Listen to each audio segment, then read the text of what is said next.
السلام علیکم. ادبی پروگرام ادب رنگ کے ساتھ میں ہوں آپ کی میزبان رخسانہ سمن. جی تو سامعین، کیسے ہیں آپ؟ اللہ تعالیٰ سے دعا ہے جہاں رہیں خوش رہیں آباد رہیں. یہ پروگرام ادبی حوالے سے پیش کیا جاتا ہے جس میں ہم آپ کے لیے کچھ سلسلے لے کر آتے ہیں. پہلا سلسلہ بحر ملاقات، جس میں ہم آپ کی ملاقات حمزہ حسن شیخ سے کروائیں گے. اس کے بعد ہمارا سلسلہ تبصرہ کتب ہوگا، جس میں ہم ڈاکٹر الطاف احمد شاہ کی کتاب بولتے آئینے پر پروفیسر اقبال ندیم کا تبصرہ پیش کریں گے. اگلا سلسلہ گمنام شعراء کے حوالے سے ہے اور اس میں ہم آپ کو شاعر منور خان غافل کا تعارف کروائیں گے. تو آتے ہیں پروگرام کی جانب. ہمارا سلسلہ بحر ملاقات، جس میں آج ہمارے ساتھ ملک کے نامور افسانہ نگار اور شاعر موجود ہیں. سب سے پہلے تو حمزہ حسن، ہم آپ کو اپنے اسٹوڈیو میں خوش آمدید کہتے ہیں. آپ کا بہت شکریہ کہ آپ اپنی مصروفیات تج کر ہمارے اسٹوڈیو تشریف لائے اور ہمارے پروگرام کو رونق بخشی. بہت بہت شکریہ. سب سے پہلے تو میں شکریہ ادا کرنا چاہوں گا ریڈیو پاکستان کا. حمزہ حسن، آپ نے چھوٹی سی عمر میں بہت کچھ لکھ لیا. آپ ہمارے نوجوان ادباء کے لیے ایک مثال ہیں. آپ اپنا مختصر تعارف ہمارے سامعین کو خود ہی کروا دیں. جی، لکھنے کا سلسلہ تو اسکول لائف سے ہی شروع ہوا. مینس کے جب میں 7ویں 8ویں میں پڑھا تھا تب سے پڑھنا لکھنا شروع ہو گیا تھا، اور 8ویں میں میری پہلی کہانی بچوں کے لیے چھپی تھی تعلیم و تربیت میں. اس کے بعد پھر جتنے روزنامے ہیں، روزنامہ پاکستان، اوصاف، نوائے وقت، جنگ، اس کے جتنے بھی بچوں کے صفحات اس وقت آتے تھے ان میں میری کہانیاں متواتر چھپتی رہی ہیں. پھر آہستہ آہستہ مینس کے شاعری کا سلسلہ شروع ہوا، اور وہ بھی انگریزی زبان میں. تو 2004 میں میری پہلی کتاب آئی جب میں BA کا اسٹوڈنٹ تھا. تو اس کے بعد پھر یہ سلسلہ چل نکلا، اور پھر انگلش شاعری کے ساتھ ساتھ اردو افسانہ بھی چلتا رہا، اور پھر اردو افسانے سے میں انگلش ناول اور انگلش شارٹ سٹوریز کی طرف آیا. تو اب جو میری مین مینس کے آپ کہہ سکتے ہیں کہ میری صنف ہے وہ انگلش ناول ہے، انگلش شارٹ سٹوریز ہیں اور اردو افسانہ ہے. بہت خوشی ہوئی یہ جان کر کہ ہمارے ڈیرہ اسماعیل خان میں اتنا ٹیلنٹ موجود ہے. حمزہ، ذرا ہمیں یہ بتائیے کہ کتنی کتابیں آپ کی منظر عام پر آ چکی ہیں؟ کل کتابیں جو ابھی تک منظر عام پہ آئی ہیں وہ 13 کتابیں ہیں، جن میں بچوں کی کہانیوں کے مجموعے بھی ہیں، انگلش شاعری کے 3 مجموعے ہیں، اردو افسانے کی 2 کتابیں ہیں، 2 انگریزی ناول ہیں، اور اس طرح انگریزی افسانوں کی 2 کتابیں ہیں. اس کے علاوہ ترجمے کا بھی کچھ کام ہے جس میں 3 کتابیں تقریباً تراجم کی ہیں. تو یہ مینس کی کتابیں مختلف اوقات میں چھپتی رہی ہیں. مینس کے 2004 میں میری پہلی کتاب آئی تھی اور 2021 میں میری آخری کتاب آئی ہے.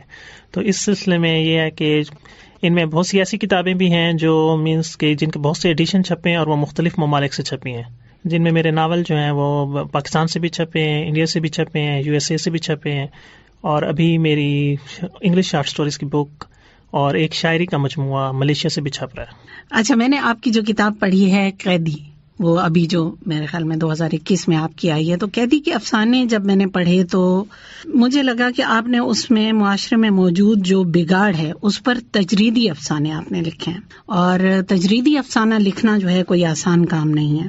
میرا سوال آپ سے یہ ہے کہ کس افسانہ نگار سے آپ متاثر ہیں؟ افسانہ نگار تو مینس کہ ہر افسانہ نگار کا ایک اپنا اسلوب ہوتا ہے، اپنی ڈکشن ہوتی ہے، اپنا اس کا سٹائل ہوتا ہے. تو اگر آپ کلاسکس میں جائیں تو اس میں تو منٹو مجھے پسند ہے، کرشن چندر بہت پسند ہے، منشی پریم چاند کو بھی پڑھا ہوا ہے، اقرۃ العین کو بھی پڑھا ہے.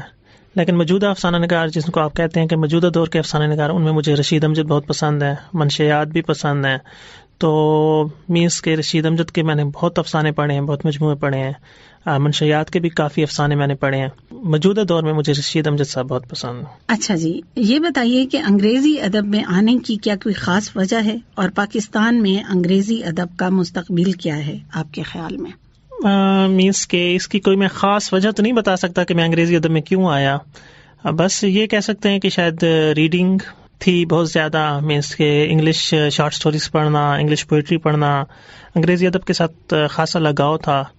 تو وہ ناول، وہ فکشن، وہ شاعری جو تھی، بس وہ ایک قسم کا اپنے مینس کے لائف کا حصہ بن چکی تھی. شاید اس کی وجہ ہے کہ میں نے پھر جو سٹارٹ لیا پوئٹری کا وہ انگلش میں تھا. پھر آہستہ آہستہ میں نے انگلش کہانی لکھنا شروع کی اور پھر میں ناول کی طرف آیا. اور جہاں تک انگلش ادب کا پاکستان میں مستقبل ہے، اس میں مینس کے بہت بڑے بڑے نام ہیں جو پاکستان کو ریپرزینٹ کرتے ہیں اس وقت بھی، جن میں کاملہ شمسی ہیں، ندیم اسلم ہے، محمد حنیف ہے. اس کے علاوہ اسی طرح شاعری میں حنیف قریشی ہیں، عالمگیر ہاشمی ہیں، داؤد کمال ہیں. بہت سے نام ہیں. مینس کہ یہ انگریزی ادب کے وہ ستارے ہیں جو پاکستان میں پیدا ہوئے اور پاکستان میں انہوں نے پرورش پائی اور انہوں نے پاکستان کے انگریزی ادب میں بہت کنٹریبیوٹ کیا ہے. تو اس حوالے سے یہ کہہ سکتے ہیں ایون کہ بہت سے ابھی بھی لوگ ہیں جو انگریزی ادب میں کام کر رہے ہیں، خاص کر فکشن میں بہت لوگ ہیں. تو مینس کہ آپ کہہ سکتے ہیں کہ انگریزی ادب کا مستقبل بھی روشن ہے پاکستان میں.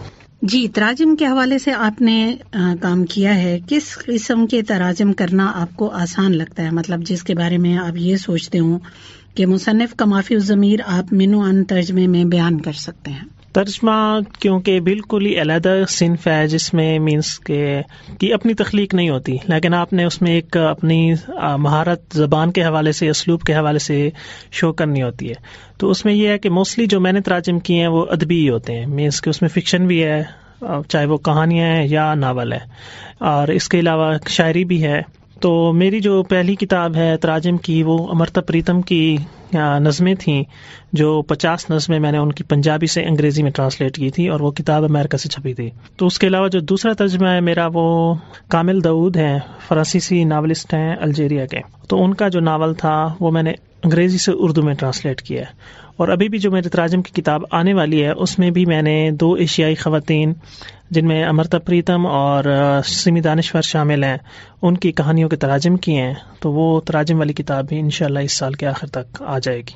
تو یہ کہنا کہ تراجم کا آپ یہ کہہ سکتے ہیں کہ اس میں آپ کی محنت اسلوب کے حوالے سے ہے اور خاص کر زباندانی کے حوالے سے ہے. باقی اس میں یہ ہے کہ تخلیق کو متاثر نہیں ہونا چاہیے. مینس کہ جس تخلیق کار کا جس زبان میں بھی اس نے کام کیا ہے اگر وہ متاثر ہوتی ہے تو اس کا مطلب ہے کہ آپ اچھا ترجمہ نہیں کر رہے. بالکل، یہ تو آپ نے بالکل ٹھیک کہا. حمزہ، اب ہم چاہیں گے کہ آپ ہمارے سامعین کو کوئی اپنی پسند کی نظم سنا دیں مختصر سی. نظمیں تو میری میں نے آپ کو پہلے ہی بتایا کہ انگریزی زبان میں ہی ہے. تو نظم کا عنوان ہے hurt city. In the temple of my heart city, someone rings the bell, kindles a lamp, and gradually disappears down in back steps. Only remains behind the flashes of an alien. The chimes go on ringing. The lamp burns all night long, blazing with someone's memories. واہ، کیا کہنے. معزز سامعین، حمزہ حسن سے آپ گفتگو سن رہے تھے. حمزہ حسن